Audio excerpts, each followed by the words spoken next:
let me tell you that story. This morning is our first Sunday at the historic site of Burns Presbyterian Church. So this beautiful church building was named after a fiery Scottish preacher named Dr. Robert Burns, who in 1845 moved from Scotland to Toronto to accept a call to pastor a church called Knox Church in Toronto. He pastored there for 11 years when he was actually appointed a professor of church history and apologetics at Knox College in Toronto. And I think God at that time was probably stirring something in his life, a desire to impact the next generation of leaders. And as it turns out, one such leader that Dr. Burns impacted was none other than Albert Benjamin Simpson, a student of Burns and a graduate in 1869. Simpson graduated and started pastoring at basically the second largest Presbyterian church in Canada at the time, Knox Presbyterian in Hamilton. So that's kind of where I grew up. That church is still there in Hamilton. In 1873, he moved from Hamilton to Kentucky, and you're like, Daryl, are you really giving us a history lesson? Oh, it's good. He went from Hamilton to Kentucky and then to New York City, where Simpson pastored the famous and prestigious 13th Street Presbyterian Church, which was a wealthy urban congregation. And you'd think, man, pastoring an epic church in New York with massive columns, which were popular at the time, and you're like, he'd arrived, right? Simpson lasted just 2 years at 13th Street Presbyterian. Let me describe for you what he wrote about that.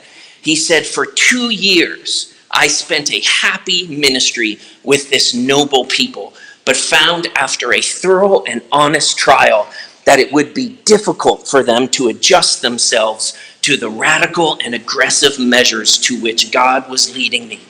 What they wanted was a conventional parish for respectable Christians. What their young pastor wanted was a multitude of publicans and sinners. Therefore, after 2 years of most congenial and cordial fellowship with these dear people, and without a strain of any kind, I frankly told them that God was calling me to a different work. And I asked them and the Presbytery of New York to release me for the purpose of preaching the gospel, the good news of Jesus, to the masses. And 3 weeks later, A.B. Simpson and 35 other people planted a church just a couple blocks down the street where ordinary and broken people, quite often really messy people, could come and hear the good news about Jesus, regardless of their cultural background, regardless of their ethnic background, regardless of their socioeconomic status, a place where ordinary people could experience something of the kingdom of heaven in the middle of New York. Have you been to New York? They need a place in the midst of that city where you can experience Jesus.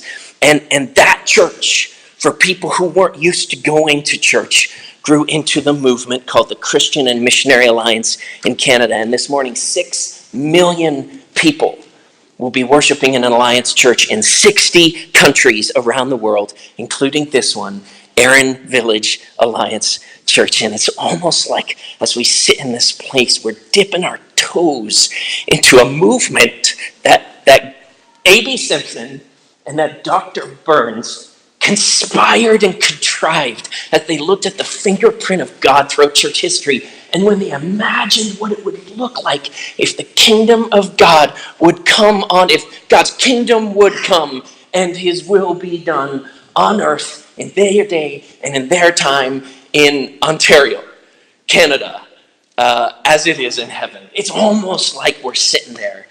It's pretty cool, eh? It's pretty cool. I bet you didn't know you were a part of something so exciting today.